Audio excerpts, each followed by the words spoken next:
I love those words. I really love those words. Magaling ang gumawa nito. Hey, ABS-CBN will have to wait kung just in case. Probably, first come, first serve. Ganun naman talaga. Oh, bumaliktad, yun, di ba?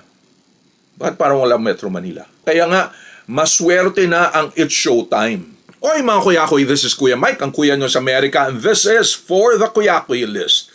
Okay, so maraming pangyayari dito sa Amerika.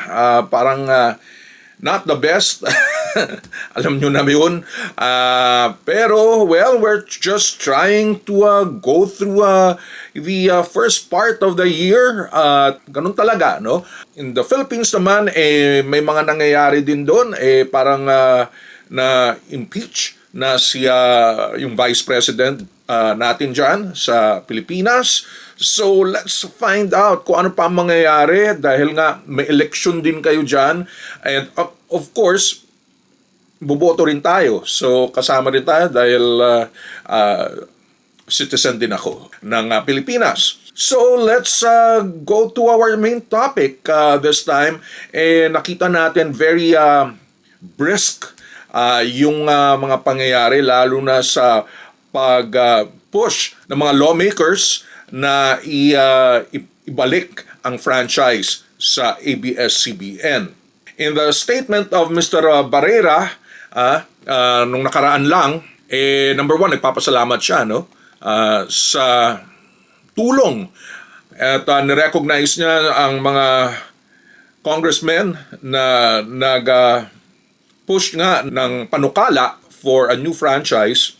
Sila Johnny Pimentel, Franz Castro, Arlene Rosas, Raul Manuel, Rufus Rodriguez, Cabi Bordado, Percy Sendanya, Joey Salceda na i-feature na natin some 2 videos ago, and then Rachel Arenas, siya yata siguro yung MTRCB head, and Ria Vergara, and I'm sure there are more pipirma. Mukhang mas maganda-ganda na at mukhang napapanahon na nga itong pagbabalik supposedly ng franchise ng ABS-CBN.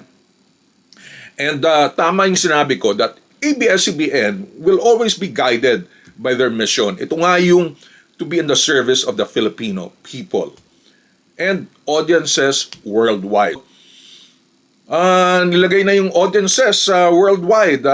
Siguro kagaya ko na mga Filipinos and who knows, na yung mga jowa, mga jowa, mga afam na nanunood na rin siguro ng mga teleserye. So again nga pala, mga t-shirts natin huwag niyong kalimutan yung The Kuyakoy Life and The Kinder Life. Ongoing po yung mga shirts natin na pa Valentine's, alright? And then, so, if there was anything here, dahil mukhang masaya na nga sila, as mentioned earlier, as a content creator this time. Pero, if given that opportunity, yes, they will take the challenge, get that franchise, no? At alam nila that, as mentioned earlier in my other video, yung biggest loss has always been the ability to reach out former audiences in the farthest and poorest corners of the country. Nabanggit natin yan. If restoring our franchise allows us to reach them again,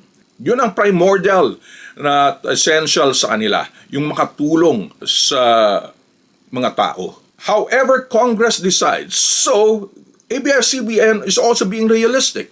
Baka hindi matuloy. Baka hindi itong 2025. It could be for the next year.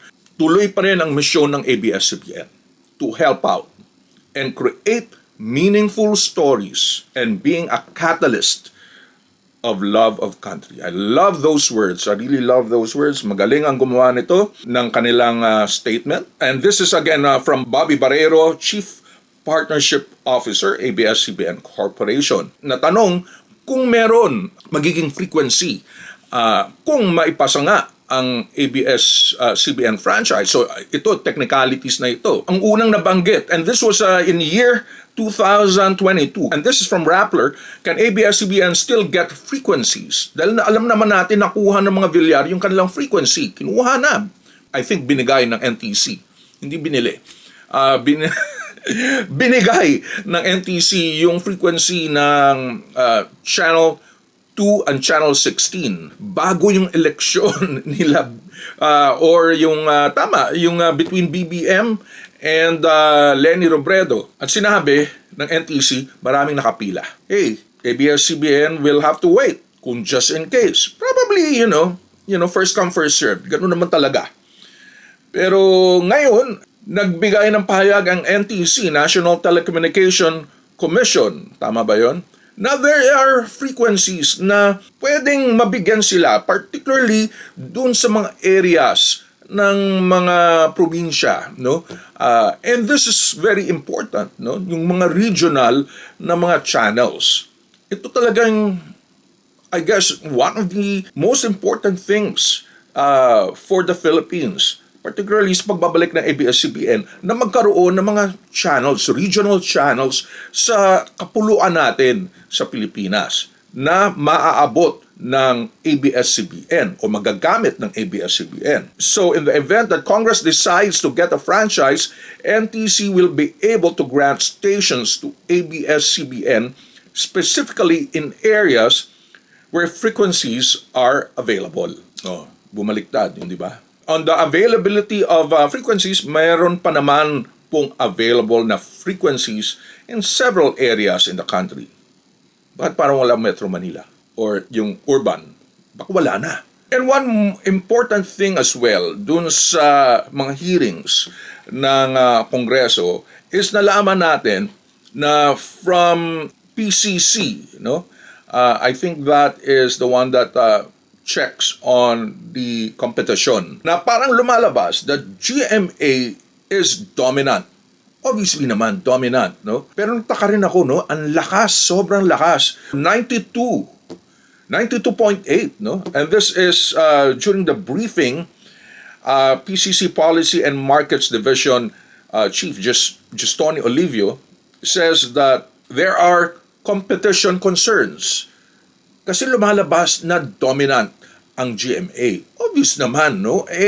Before yung nawala yung franchise, ang labanan, GMA and ABS-CBN.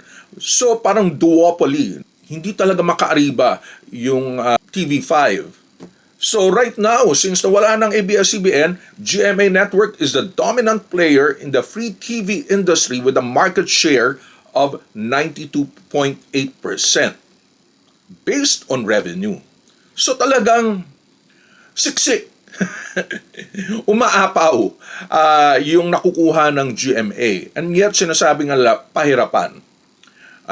And I still believe that, no? Pahirapan right now, hindi kagaya before na mas malaki ang revenues. So that is another reason na kailangan magkaroon ng isa pang malakas na player. And that is, of course, ABS-CBN. Nanyo, ano nangyari dun sa franchise o sa frequency na nakuha ng mga Villaros? Di wala, bagsak, hindi ba?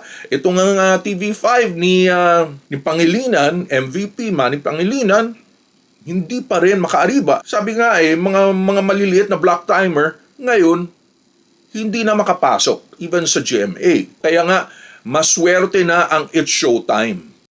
So, because of that, kung just in case na pumasok ang ABS-CBN uli, tuloy pa rin kaya ang network wars? Malamang. Alright, so again, ito po si Kuya Mike of the Kuya Koy List. Until next time.